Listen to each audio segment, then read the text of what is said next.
Où était le diable qui a tenté Jésus? Où était le diable qui a attaqué Jésus? Beaucoup n'ont pas une appréhension réaliste de ce récit biblique. C'est même la raison pour laquelle beaucoup n'arrivent pas à avoir des vraies victoires dans leur combat spirituel. Parce qu'ils n'ont même pas compris où était le diable qui a attaqué Jésus. Parce qu'aussi ça n'a pas été bien expliqué. Si tu vas lire la tentation de Jésus, tu te rendras compte avec intelligence que le diable qui a attaqué Jésus, qui a tenté Jésus, était dans Jésus. Oui, tout ce que le diable disait à Jésus, c'est plutôt Jésus qui se le disait lui-même. Donc, par son mauvais penchant, ses mauvaises intentions de son cœur, conséquence de sa faiblesse humaine, sa partie sentimentale et émotionnelle. Maintenant, son côté négatif, sa convoitise, son orgueil, sa soif du pouvoir était en lui.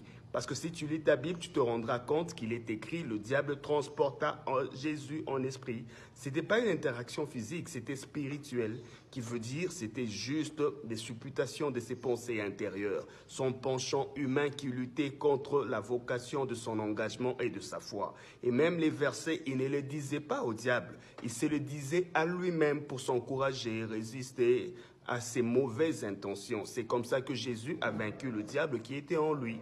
Parce qu'en réalité, c'est ce qui s'est passé. Si tu ne comprends pas cela, tu croiras que le diable t'attaque. Or, c'est juste tes faiblesses qui l'attirent. Domine-toi et tu domineras le diable. C'est juste une réalité. Conscience.